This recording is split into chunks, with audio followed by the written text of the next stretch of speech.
శివగీతాల నుంచి పాట సంఖ్య 181 పాత శివగీతాల నుంచి మొదటి వచనం, మూడవ వచనం, ఐదవ వచనం, 1, 3, 5 వచనాలు పాడుతాం.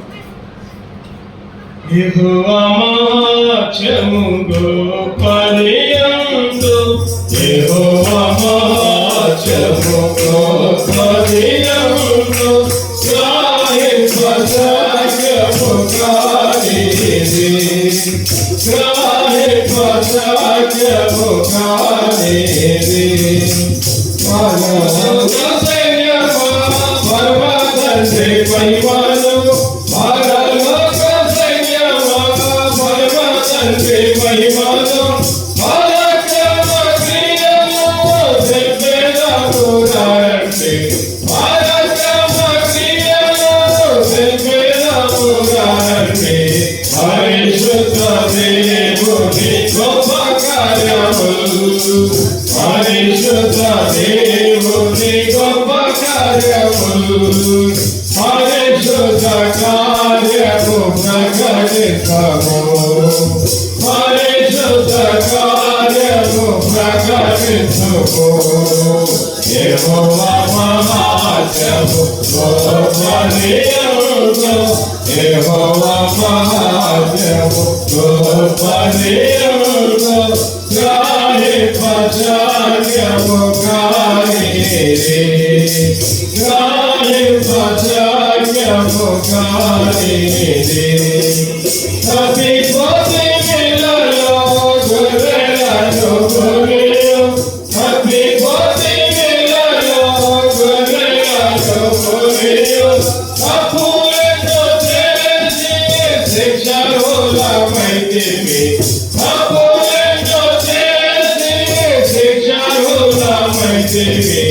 అర్పించెను ప్రాణము మంచిగా పడి, అర్పించెను ప్రాణము మంచిగా పడి, గొప్ప రక్షణనిచ్చి ఉద్ధరించెను, గొప్ప రక్షణనిచ్చి ఉద్ధరించెను. యెహోవా మహాత్మ్యము గొప్పదియందు, యెహోవా మహాత్మ్యము గొప్పదియందు, గ్రాహింపజాగ్యము కానిది, గ్రాహింపజాగ్యము కానిది. పాపముతో నిండిన పాపినే నరము, పాపముతో నిండిన పాపినే నరము, పాప ఫలితము మరణము సహితువా, పాప ఫలితము మరణము సహితువా. పాపుల రక్షకుడేసు రక్షింపనిలచే, పాపుల రక్షకుడేసు రక్షింపనిలచే, తప్పులకు కొనుము నిన్ను రక్షించును, తప్పులకు కొనుము నిన్ను రక్షించును. యెహోవా మహాత్మ్యము గొప్పదియందు, యెహోవా మహాత్మ్యము గొప్పదియందు, గ్రాహింపజాగ్యము కానిది, గ్రాహింపజాగ్యము కానిది. Praise lord. దేవుని స్తోత్రం. మనందరం బైబిల్ ఎత్తి బైబిల్ పాలన పడుకుందాం. మనందరం బైబిల్ ఎత్తి బైబిల్ పాలన పడుకుందాం.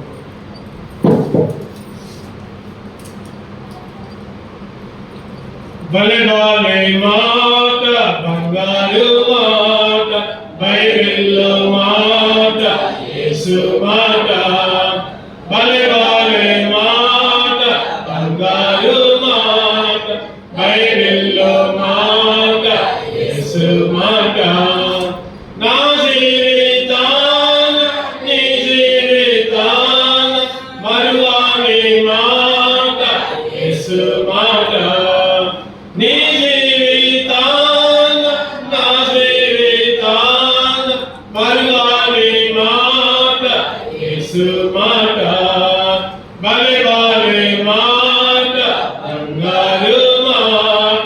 బైబిల్లో మాట యేసు మాట. Praise lord. ప్రభు యేసుక్రీస్తు నామములో అందరూ కూడా వందనాలు తెలియజేసుకుంటున్నాం. అవునా? దేవుని దయ వల్ల, దేవుని కాపుదల, దేవుని భద్రత వల్ల మనందరం కూడా క్షేమంగా ఉన్నాం. మరి యొక్క ఆదివారం దేవుని స్తుతించడానికి, దేవుని ఆరాధించడానికి, దేవుని గణపరచడానికి ఈ సమయాన్ని ఇచ్చినందుకే దేవుణ్ణి ఆరాధించుకుందాం. రెండు పరిశుద్ధ గ్రంథంలో నుంచి ఆరాధనోత్సవంలో భాగంగా పరిశుద్ధ గ్రంథంలో నుంచి ఎఫెసీయులకు రాసిన పత్రిక 1వ అధ్యాయం, ఎఫెసీయులకు రాసిన పత్రిక 1వ అధ్యాయం 4, 5, 6 కలిసి ఉన్నాయి. 4, 5, 6 కలిసి చదువుకుందాం. 4, 5, 6 ఒకటి ఎఫెసీయులకు రాసిన పత్రిక అపోస్తలుడైన పౌలు ఎఫెసీయులకు రాసిన పత్రిక 1వ అధ్యాయం 4 నుంచి 6 వచనాలు కలిసి చదువుకుందాం అన్నాడు. ఎట్లనగా తన ప్రియమైన తాను ఉచితముగా మనకు అనుగ్రహించిన తన కృపామహిమకు కీర్తి కలిగినట్లు తన చిత్త ప్రకారమైన దయా సంకల్పము చొప్పున యేసుక్రీస్తు ద్వారా తనకు కుమారులుగా స్వీకరించుటకై మనలను ముందుగా తన కోసం నిర్ణయించుకుని మనము తన ఎదుట పరిశుద్ధులను నిర్దోషములై ఉండవలనని జగత్తు పునాది వేయబడక మునిపే ప్రేమ చేత ఆయన క్రీస్తులో మనలను ఏర్పరచుకొనెను. జగత్తు పునాది వేయబడక మునిపే ప్రేమ చేత ఆయన క్రీస్తులో మనలను ఏర్పరచుకున్నాం. రెండు కళ్ళు మూసుకుందాం, వీరైతే మోకరిద్దాం, ప్రార్థన చేసుకుందాం. ప్రభు సాయం కొరకు దేవాలయంతో మాట్లాడిన ఆయన యోగ్యముగా ఆరాధించే భాగ్యాన్ని దేవుని అడుగుదాం. అందరూ కూడా ప్రార్థన పూర్వకంగా ఉందాం. ప్రభా, నీ మాటలు నాకు వినిపించింది ఆయన, యోగ్యమైన ఆరాధన చేసే బిడ్డలను సిద్ధపరిచాయి అని అడుగుదాం. లేదా తండ్రి, కృపగల దేవా, గొప్ప దేవా, సర్వోన్నతుడా, సర్వ సృష్టికర్త, మీ ఘనమైన పాదాలకు వేలాది వందనములయ్యా. ఇప్పుడు పాటలో తోడుగా ఉన్నాను ఆయన, వాక్య భాగంలో కూడా తోడుగా ఉంటున్నాడు. ఎఫెసీయులకు రాసిన పత్రిక 1వ అధ్యాయం 4 నుంచి 6 వచనాలు చదువుకున్నట్టుగా ఆ వచ్చిన భాగాలతో మాతో మాట్లాడుతున్నాడు. ఏకమైన ఆరాధన చేసి బిడ్డలను సిద్ధపరుస్తున్నాడు అని మమ్మల్ని సిద్ధపరుస్తున్నాము. ఈ సమయాన్ని మీకే అప్పచెప్పుకుంటూ నన్ను తగ్గించుకుని విధానపరుచుకుంటూ యేసుక్రీస్తు పరిశుద్ధులను ప్రార్థించి వేడుకొంచున్నాము తండ్రి, ఆమేన్. మరొకసారి ప్రభు యేసుక్రీస్తు నామములో తెలియజేసుకుంటున్నాం. ఆరాధనోత్సవంలో భాగంగా ఎఫెసీయులకు రాసిన పత్రిక 1వ అధ్యాయం 4 నుంచి 6 వచనాల వరకు మనం చదువుకున్నాం.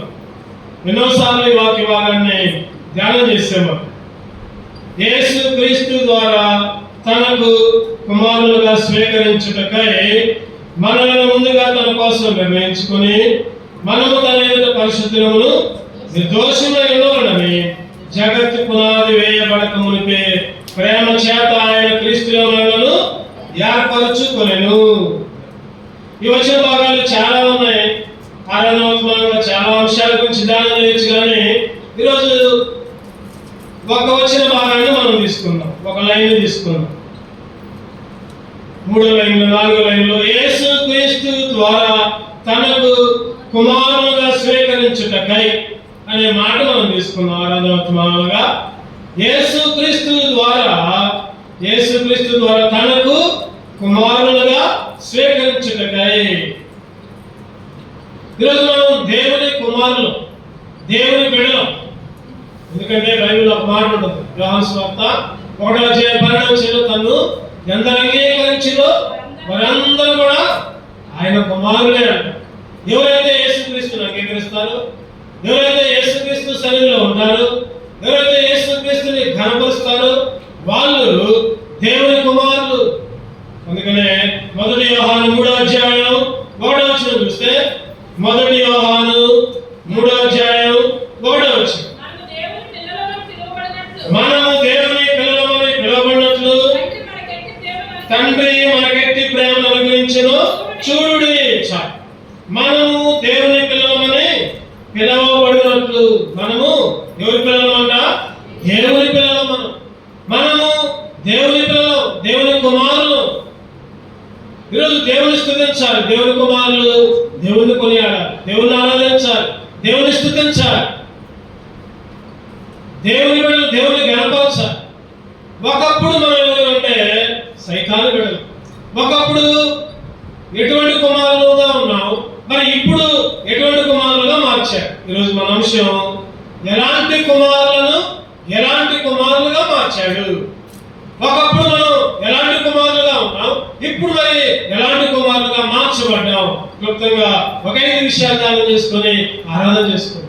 ఒకప్పుడు నువ్వు నేను ఎటువంటి పిల్లలమై ఉన్నాం, ఒకప్పుడు నువ్వు నేను ఎటువంటి కుమారులుగా ఉన్నాం, మరి ఇప్పుడు ఎటువంటి కుమారులుగా మార్చబడ్డాం.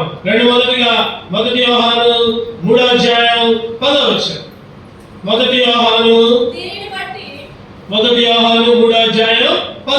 దీనిని బట్టి దేవుని పిల్లలెవరు అపవాది పిల్లలెవరు తేటపడును. దీనిని బట్టి దేవుని పిల్లలెవరు, ఇంకా చెప్పండి, అపవాది పిల్లలెవరు తేటపడును. అపవాది 4 వేసింది అక్కడ చూడండి, పుట్టినట్లే ఉంది. అపవాది అంటే సాతాను. ఒకప్పుడు నువ్వు నేను సైతాను పిల్లలు, ఒకప్పుడు నువ్వు నేను అపవాది పిల్లలు, ఒకప్పుడు నువ్వు నేను అబద్ధం యొక్క జనకుడు. అబద్ధం యొక్క జనకుడు అంటే అపవాది కుమారులుగా ఉన్నావు. ఈరోజు మన పరిస్థితి చూస్తే ఎట్లా ఉందంటే, ఈ లోకంలో నివసించినప్పుడల్లా అపవాది కుమారులుగా ఉన్నాం. మరి అపవాది కుమారులు అంటే అపవాది అక్కడ చెప్తే అట్లా చేయాలి. ఈరోజు మనం ఉన్నాం అనుకోండి, శారీరకంగా తల్లిదండ్రులుగా మనం ఉన్నాం అనుకోండి, తండ్రి ఎట్లా చెప్తే పిల్లలు అట్లా చేస్తారు. పొలం దగ్గర పోవంటే పోతారు, పొలం దగ్గరికి వెళ్ళొద్దంటే వెళ్ళకుండా ఉంటారు, పలానాలతో మాట్లాడొద్దంటే మాట్లాడకుండా ఉంటారు. ఎందుకంటే ఈ లోకపు కుమారులు తండ్రి ఎట్లా చెప్తే అట్లా వెళ్తారు, తండ్రికి లోపడతారు. ఈరోజు నువ్వు నేను కూడా ఒకప్పుడు సైతాను పిల్లలు, అపవాది పిల్లలు. అంటే సైతాను ఎట్లా చెప్తే అట్లా చేసేవాళ్ళు. అబద్ధమాడంటే అబద్ధమాడేవాళ్ళు, దొంగతనం చేయంటే దొంగతనం చేసేవాళ్ళు, బూతులు మాట్లాడంటే బూతులు మాట్లాడేవాళ్ళు, పాపం చేయంటే పాపం చేసేవాళ్ళు. వాళ్ళ మీద కోపంగా ఉండు, వాళ్ళ మీద ద్వేషంగా ఉండు, వాళ్ళు పైకి మాట్లాడలే కానీ లోపల అసూయతో ఉండంటే అదే చేసేవాళ్ళు. ఎందుకంటే మనం అపవాది పిల్లలు, సైతాను పిల్లలు కాబట్టి. అందుకనే యోహాను సువార్త 8:44 చక్కటి మాట ఉండదు. యోహాను సువార్త 8:44. మీరు మీ తండ్రి యొక్క అపవాది సంబంధులు, మీ తండ్రి దురాశలు నెరవేర్చి కోరుచున్నాడు. ఆది నుండి వాడు నరహంతకుడై ఉండి సత్యమందు నిలిచిన వాడు కాడు, వారి యందు సత్యమే లేదు. వాడు అబద్ధమాడినప్పుడు తన స్వభావం అనుసరించి మాట్లాడు. వాడు అబద్ధికుడును అబద్ధమునకు జనకుడై ఉన్నాడు. అబద్ధమునకు జనకుడు వాడంట, అబద్ధికుడును అబద్ధమునకు జనకుడు. ఈరోజు మనం కూడా మన తండ్రి అయిన అపవాది సంబంధులు. కింద ఒకటి నంబర్ ఉంది, సాతాను సంబంధులు, సాతాను పిల్లలు. అబద్ధాలు ఆడేవాడు, మనం కూడా అబద్ధాలు ఆడేవాళ్ళు. వాడు పాపం చేసేవాడు, మనం కూడా పాపం చేసేవాడు. ఈరోజు నువ్వు నేను సైతాను పిల్లలుగా ఉన్నావు, అపవాది పిల్లలుగా ఉన్నావు. అపవాది ఎట్లా చెబితే అట్లా చేసుకుంటూ ఉండే నన్ను యేసుక్రీస్తు ఏం చేశాడంటే ఎలాంటి కుమారుడుగా మార్చాడంటే చూద్దాం. లోకసువార్త 20:36. లోకసువార్త 20:36. వారు పునరుద్ధానములో పాలివారై ఉండి దేవదూత సమానులను దేవుని కుమారులైనరు. ఎట్లా ఉంటారంట, పునరుద్ధానములు పాలు పొందే వాళ్ళగా ఉంటారు. పునరుద్ధానములో పాలు పొందిన వారిగా ఉండి దేవదూత సమానులుగా ఉండి దేవుని కుమారులుగా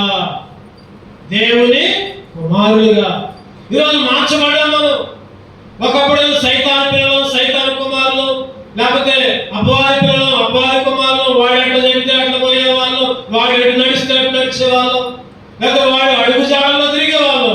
ఇప్పుడు ఏమైందంటే పునరుద్ధానంలో పాలు పంపులు కలిగి ఉండి దేవుని పిల్లలుగా మార్చబడ్డాం.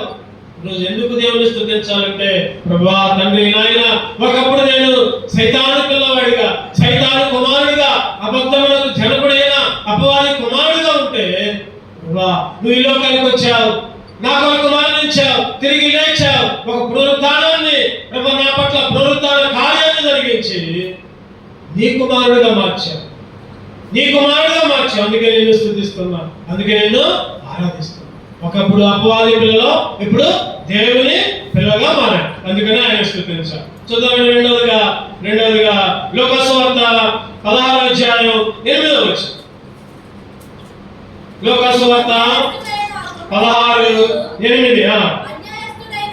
అన్యాయస్తుడైన ఆ గృహ నిర్వాహకుడు యుక్తిగా నడుచుకుని వాని యజమానుడు వారిని మెచ్చుకొనెను.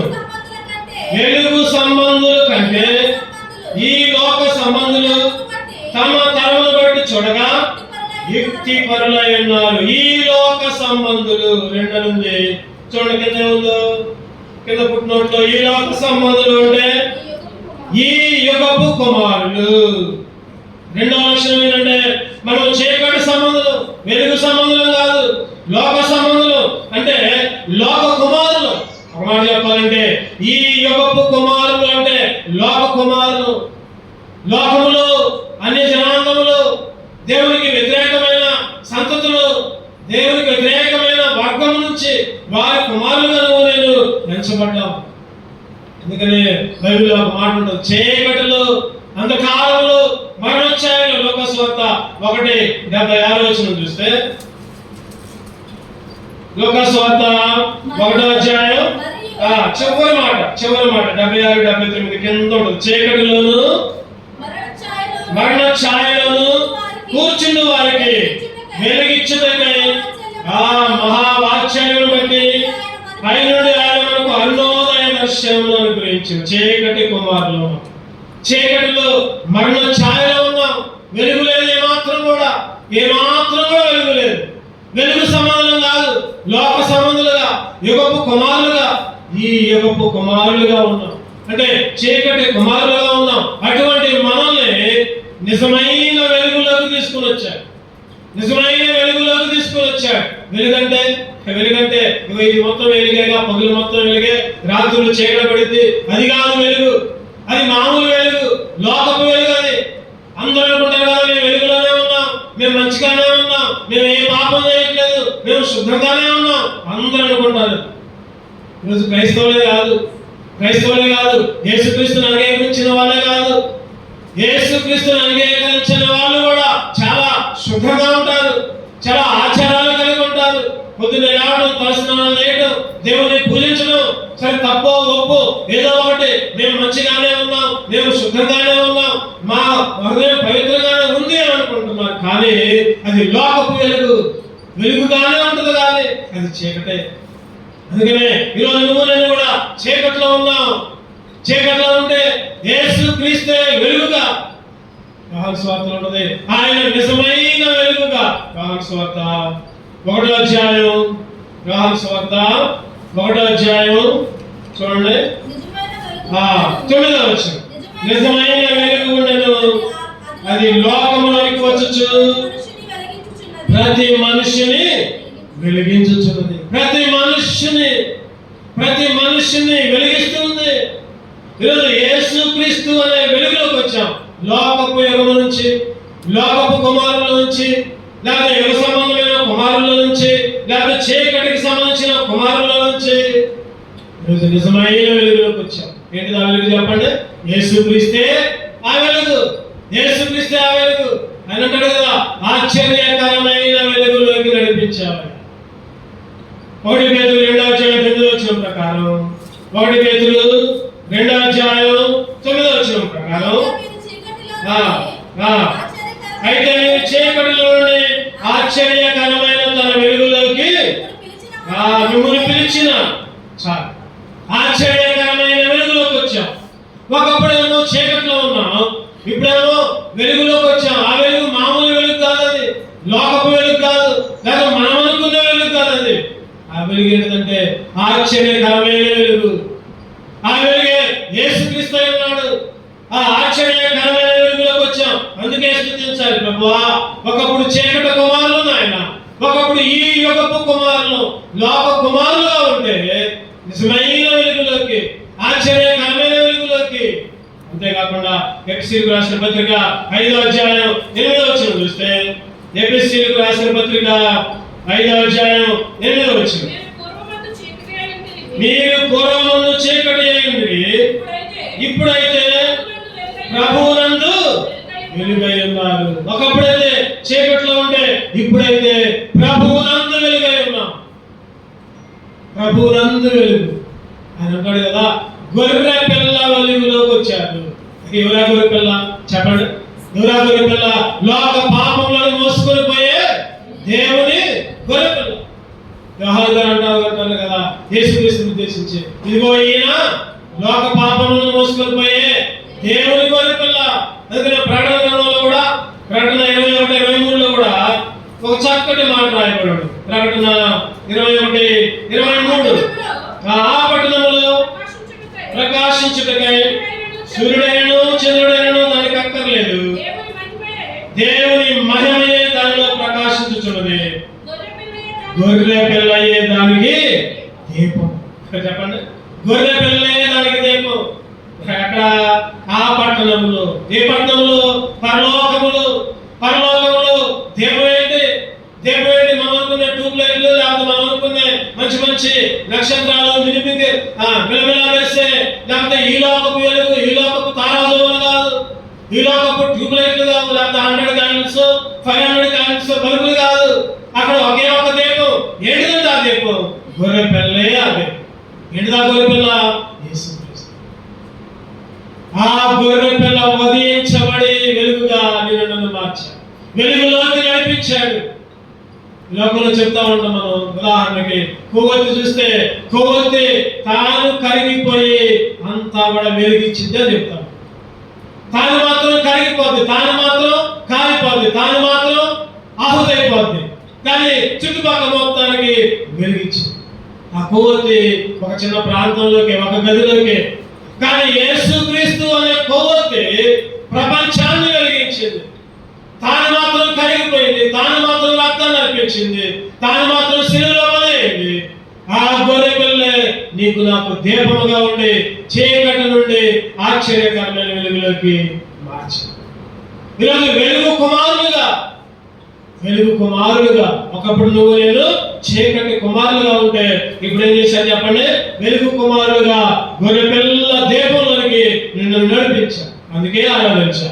ఎటువంటి కుమారులు మనం? ఒకప్పుడు అపవాది కుమారులు, ఇప్పుడు దేవుని కుమారులుగా అయ్యాం. చెప్పండి రెండోది, ఒకప్పుడు ఈ యొక్క చీకటి కుమారులు, ఇప్పుడు వెలుగు కుమారులుగా మారు. మూడోది చూద్దామండి. మూడవది, ఏ స్థితిలో ఉన్నాం? ఒకప్పుడు గలతీయులకు రాసిన పత్రిక 4వ అధ్యాయం 22వ వచనం. గలతీయులకు రాసిన పత్రిక 4వ అధ్యాయం 22వ వచనం. దాసి వలన ఒకడు స్వతంత్రురాలి వలన ఒకడు ఇద్దరు కుమారులు అబ్రహామునకు కలిగినని వ్రాయబడినది కదా.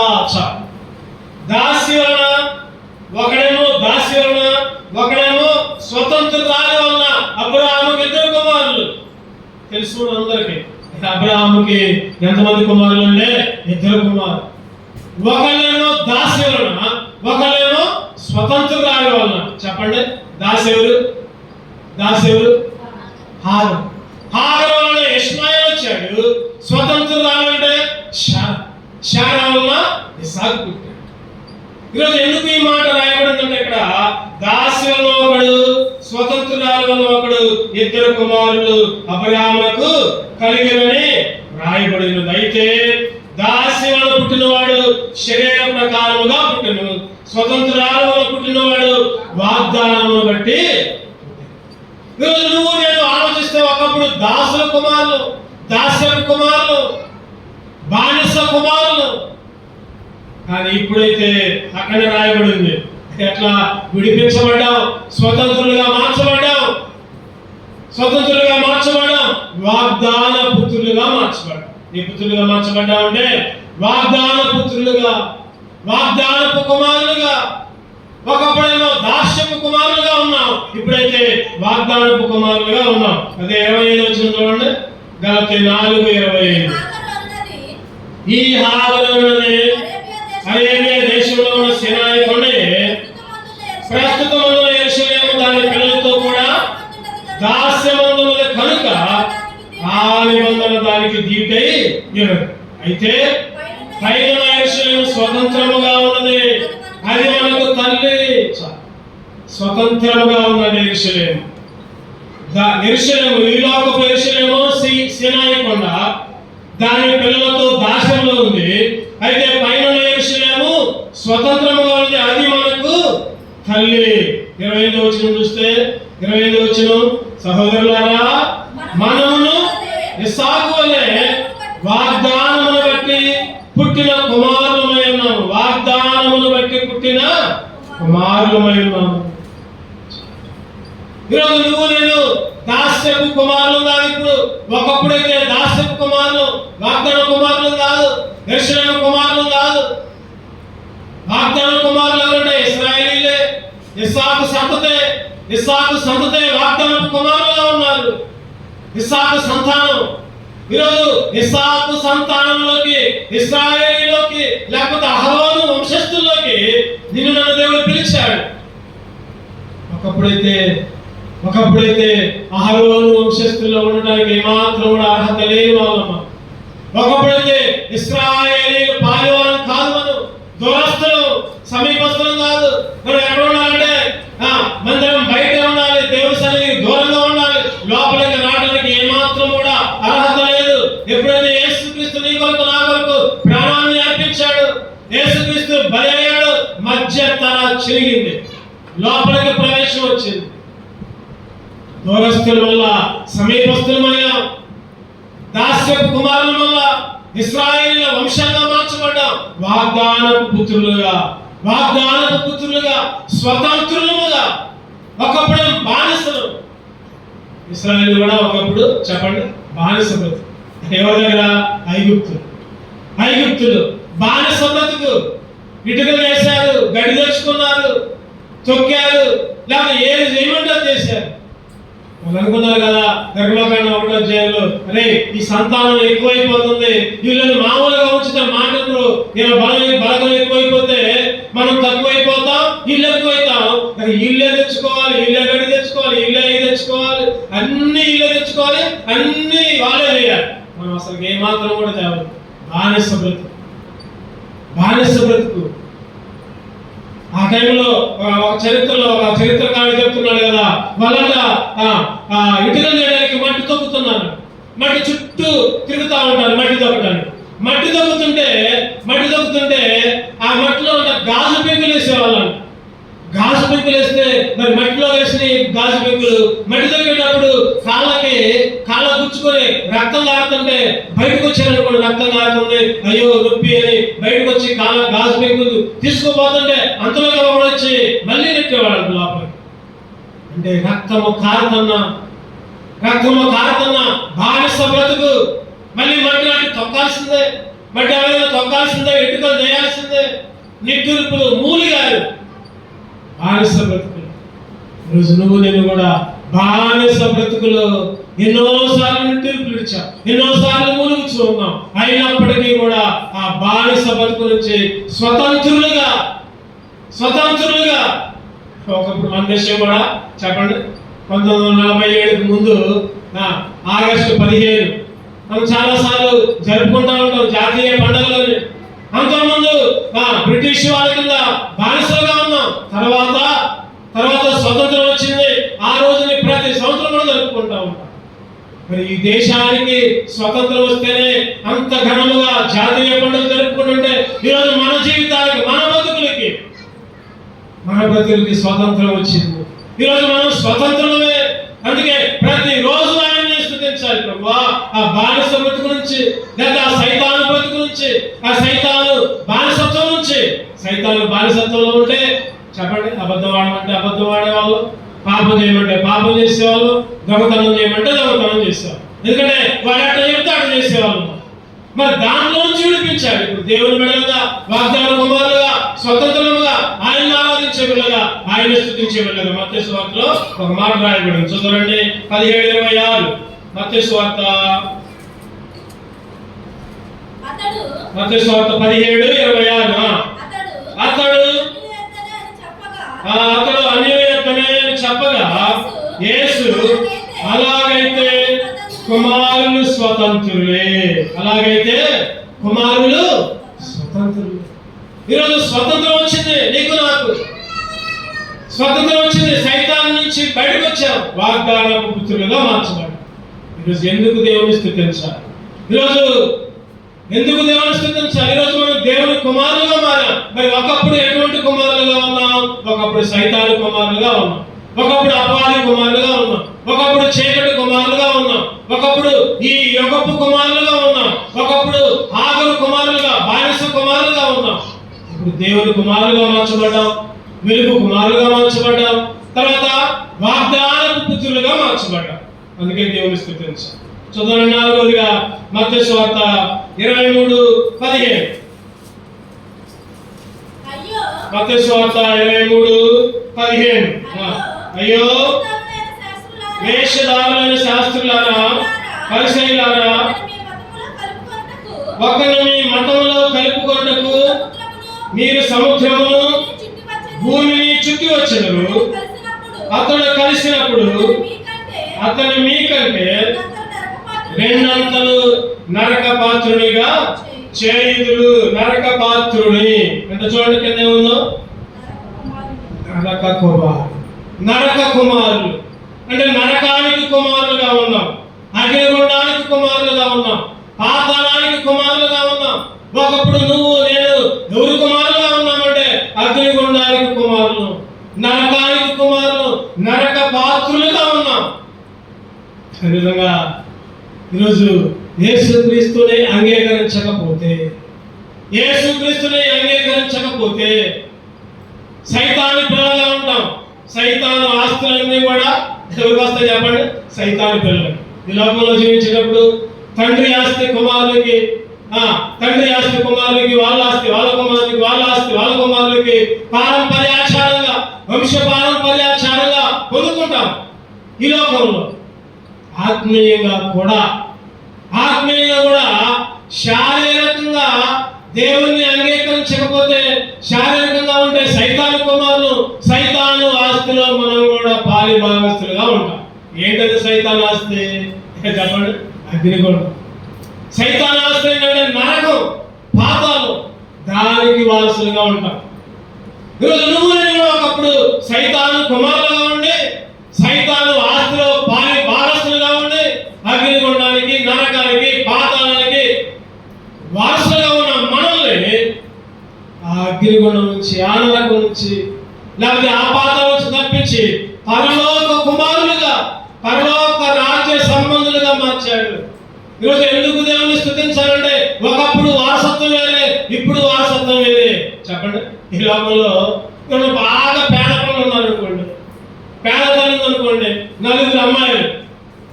నాకు తెలుసు ఒక చెల్లింది, నాకు మా చర్చి కూడా వచ్చింది. 4 అమ్మాయిలు చిన్నప్పుడు చాలా పేద స్థితిలో ఉన్నారు. వాళ్ళు ఏం చేశారంటే 4 అమ్మాయిలు కదా, ఈ పిల్లల్ని ఆడపించి పెద్ద చేస్తామని ఒక అమ్మాయిని దత్తతకి ఇచ్చారు. చిన్నప్పుడే పాలు బాగముందే మా బంధువులలో వాళ్ళకి దత్తత ఇచ్చారు. ఇప్పుడు 3 అమ్మాయిలు కాదు, పెద్ద అయిన తర్వాత ఏం జరిగిందంటే ఒక అమ్మాయి చనిపోయింది. ఇప్పుడు 2 అమ్మాయిలే ఉన్నారు. ఆ 2 అమ్మాయిలు ఇప్పుడు అప్పుడప్పుడు వస్తూ ఉంటారు. అన్నయ్య ఆ అమ్మాయిని ఒక్కసారి నాకు చూపి అన్నయ్య, మా అమ్మాయిని ఒక్కసారి నాకు చూపి, వాళ్ళు ఎక్కడో దూర ప్రాంతంలో ఉన్నారు కానీ ఒక్కసారి నాకు చూపియాలి, మాకు కూడా తెలియదు అమ్మా అని చెప్తాను. నిజంగా జరిగిన సంగతి. ఈరోజు దత్తత తీసుకోవడం ద్వారా ఒక మంచి ధనవంతులకి పేద పిల్లలు దత్తతకు పోవడం వల్ల చెప్పండి, ఆ కుమార్తె కూడా వాళ్ళకి వారసత్వంగా ఉంటుంది, వాళ్ళ ఆస్తిలో పాలి భాగస్తులుగా ఉంటుంది. ఈరోజు నువ్వు నేను కూడా సైతాను కుమారులుగా ఉంటే, సైతాను చేత పీడించబడిగా ఉంటే, లేకపోతే నరక కుమారులుగా ఉంటే, మన ప్రియమైన యేసుక్రీస్తు నన్ను దత్తత తీసుకున్నాడు. ఎట్లా? వెలజల్లించాడు, విలువ కట్టాడు.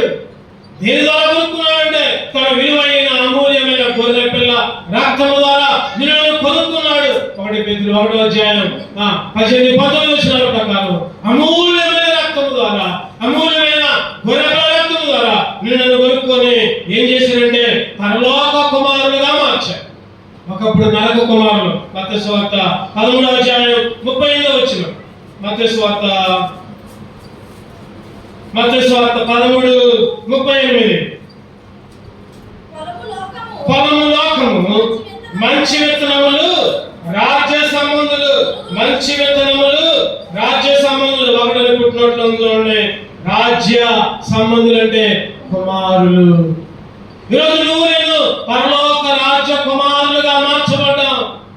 ఒకప్పుడు లోకమనే పొలంలో లోకమనే కుమారులుగా ఉంటే, నరకానికి లేదా అగ్నిగుండానికి లేదా పాతాళానికి చెందిన కుమారులుగా ఉంటే, ఆయన రక్తం ద్వారా, ఆయన విలువ పెట్టి కొనుక్కోవడం ద్వారా, ఆయన గొర్రెపిల్ల రక్తము, అమూల్యమైన రక్తము, పవిత్రమైన రక్తము, పరిశుద్ధ రక్తము ద్వారా నిన్ను విమోచించి పరలోకపు కుమారులుగా, పరలోకపు రాజ్యపు కుమారులుగా. ఎంత తేడా చూడండి, ఎంత తేడా చూడండి దీనికి దానికి. నరక కుమారులు అంటే అగ్నిగుండంలో మలమల మాడేవాళ్ళం. ఈ మలమల మాడే పరిస్థితి నుంచి పరలోక రాజ్యానికి ఆకలి ఉండదు, తప్పుకుండదు, అక్కడ కన్నీరు ఉండదు, శాపగ్రస్తమైంది ఏది కూడా ఉండదు అక్కడ. అటువంటి రాజ్యానికి బంగారపు వీధులు. ఈరోజు నిన్ను కూడా ఆ పరలోకపు కుమారులుగా మార్చారు. ఈరోజు ఎందుకు దేవుని స్తుతించాలి, ఎందుకు దేవుణ్ణి ఆరాధించాలి? ఒకప్పుడు నరక పాత్రుడై ఉన్నానయ్యా, ఒకప్పుడు నరక కుమారులుగా ఉన్నాను, ఒకప్పుడు అగ్నిగుండానికి కుమారులుగా ఉన్న నన్ను విడిపించి శాపం లేని, కన్నీరు లేని ప్రభా పరలోక రాజ్యంలో నీ కుమారులుగా ఎల్లప్పుడూ నేను స్తుతించబడగా పరలోక రాజ్య సంబంధులుగా వచ్చావు, పరలోకపు కుమారులుగా మార్చావు. అందుకే నేను స్తుతిస్తున్నాను. రెండు చివరిగా 5వదిగా చూద్దామండి. ఎటువంటి కుమారులు మనం? ఎఫెసీయులకు రాసిన పత్రిక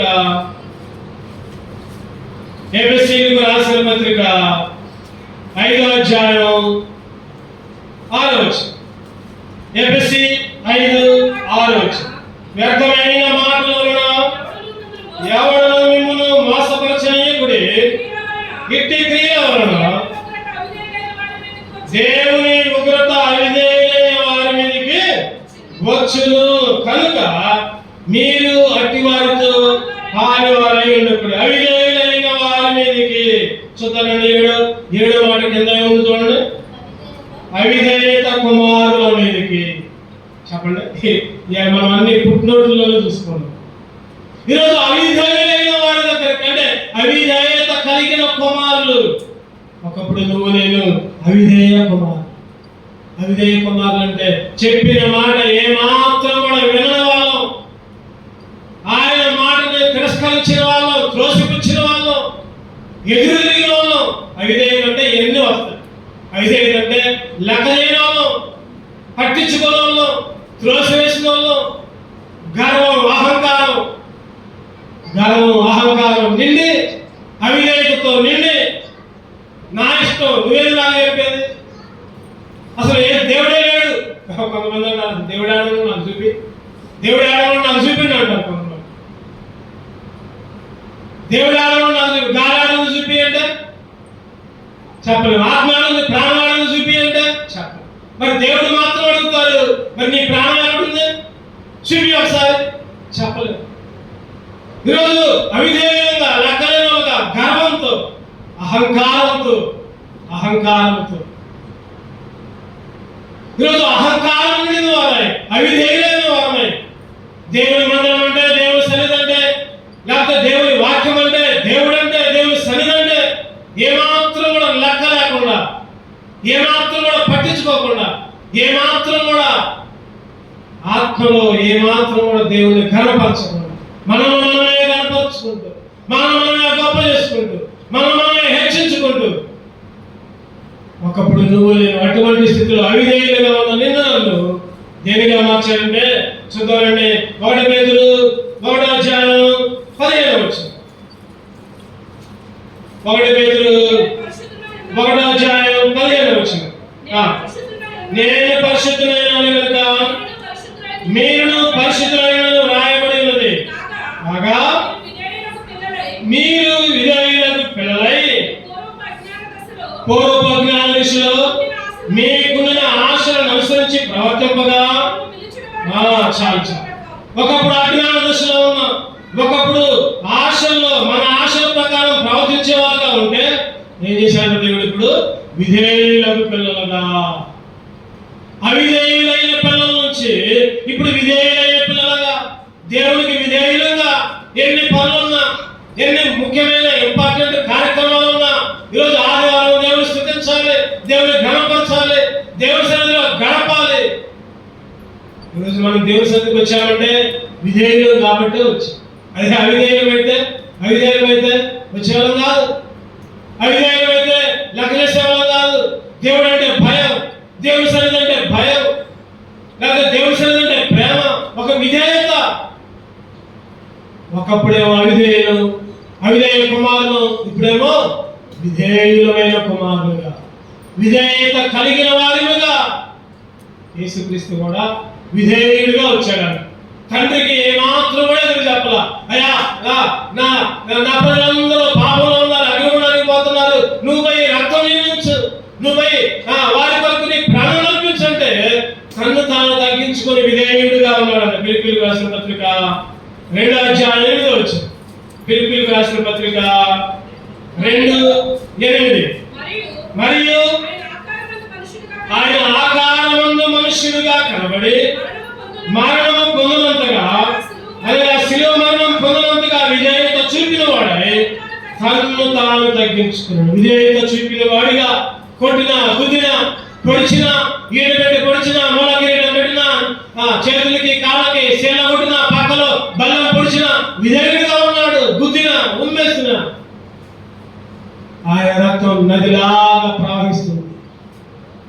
విధేయత రక్తంలో కనపడుతుంది. అందుకనే భక్తులు పాట రాస్తా ఉంటాడు, నది వాళ్ళే యేసు రక్తము సిలువలో నుండి ప్రవహించే, నది వాళ్ళే యేసు రక్తము సిలువలో నుండి ప్రవహించే, పాపమును కడి మలినము తుడిచే, పాపమును మలినము తుడిచే ఆ ప్రశస్త రక్తమే, ఆ ప్రశస్త రక్తమే. యేసు చావుందే సిలువపై నీ కొరకే, నా కొరకే ఎంతో గొప్ప శ్రమను వచ్చెను. నీ కొరకే, నా కొరకే, నీ కొరకు నా కొరకు ఆయన విధేయుడిగా చూపించాడు. శిలువలో పడే విధేయత కలిగిన వాడిగా, ఎప్పుడైతే ఆయన విధేయుడైన కుమారుడుగా మార్చబడ్డాడో, ఈరోజు నిన్ను కూడా విధేయులైన కుమారులుగా మార్చాడు. ఒకప్పుడు అవిధేయత కుమారుల్ని విధేయత కుమారులుగా మార్చాడు. అందుకే దేవుని స్తుతించాడు, అందుకే దేవుణ్ణి ఆరాధించాడు. ఒకప్పుడు నీ నా పరిస్థితి ఏంటంటే సైతాను పిల్లగా ఉన్నాం, చెప్పండి, దేవుని కుమారులుగా మార్చబడ్డాడు. రెండవదిగా ఒకప్పుడు చీకటి కుమారులుగా, ఈ యుగపు కుమారులుగా ఉంటే వెలుగు కుమారులుగా మార్చాడు. ఆయన ఆశ్చర్యకరమైన వెలుగులను నడిపించి ఆయన బిడ్డలుగా ఉంచాడు. తర్వాత మూడవదిగా ఒకప్పుడు నువ్వు నేను దాసుల కుమారులుగా ఉన్నాం, దాస్యంలో ఉన్నాం, బానిస బ్రతుకు. కానీ ఇప్పుడైతే స్వతంత్రురాలు కుమారులుగా, ఇశ్రాయేలీయుల్లో పాలిభాగస్తులుగా, వాగ్దాన పుత్రులుగా ఉంచాం, వాగ్దాన పుత్రులుగా స్వతంత్రులుగా మార్చబడ్డారు. ఒకప్పుడు నరక కుమారులుగా ఉంటే, అగ్నిగుండానికి పాతాళానికి కుమారులుగా ఉంటే, ఇప్పుడు పరలోక కుమారులుగా, పరలోక రాజ్యపు సంబంధులుగా మార్చబడ్డారు. ఒకప్పుడు అవిధేయులైన కుమారులుగా ఉంటే, ఇప్పుడు విధేయులైన కుమారులుగా మార్చారు. కేవలం ఆయన నేర్చు, ఆయన శిలువలో కాచిన రక్తం ద్వారా, ఆయన అమూల్యమైన రక్తం ద్వారా దేవుని కుమారులుగా మార్చబడ్డాం. అందుకే దేవుని స్తుతించాలి. అటువంటి స్తుతియాగాలు మనం దేవునికి అర్పించుకుందాం. 2 వందలు కూడా పాట పాడుకుందాం. దేవుని ఆరాధించుకునే ముందు నిలబడి ఒక పాట పాడుకుందాం, దేవుని ఆరాధించుకుందాం. సండే స్కూల్ ఉంటే సండే స్కూల్ పిల్లలు సండే స్కూల్ 231 శ్రీగీత నుంచి పాట సంఖ్య 231 శ్రీగీత నుంచి పాట సంఖ్య 231 197 పాత శ్రీగీత. మొదటి 2 వచనాలు చివరి వచనం పాడుతున్నాం. మొదటి రెండు చివరి వచనం.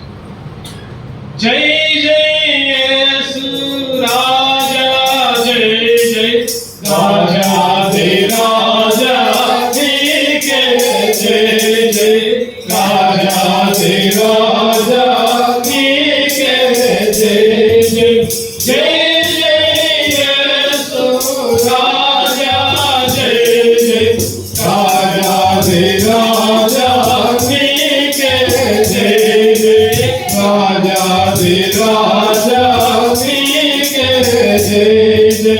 పాప కృపములో పాప కృపములో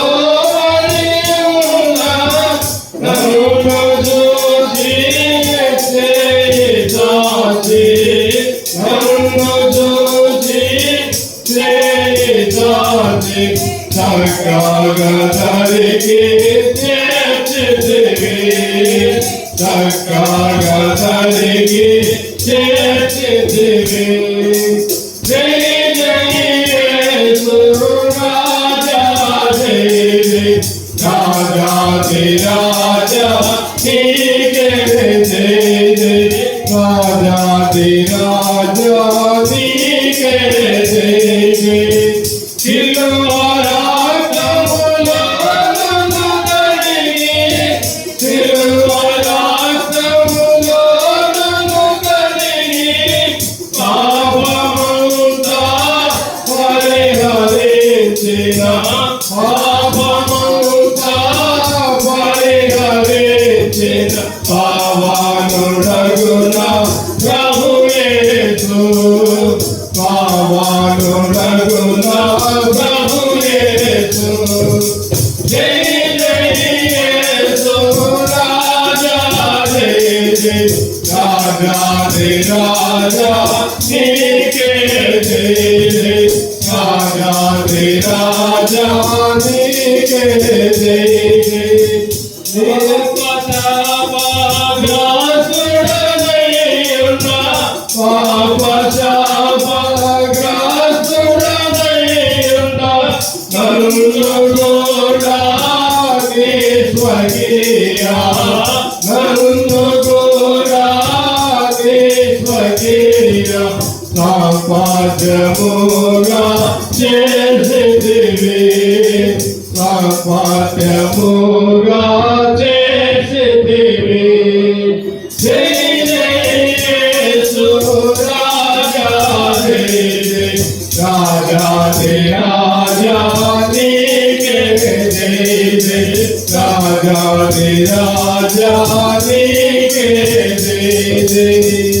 వివరించుకున్న వాక్య పేరులో క్లుప్తమైన ఆరాధన, క్లుప్తమైన ఆరాధన ఏదైతే మనం వాక్యాన్ని విన్నామో వాక్య ప్రకారం ఆరాధించిన పురుషుడు వస్తుంది. మొదటగా సండే స్కూల్ టీచర్ ఆరాధన చేసి వెళ్ళాలి.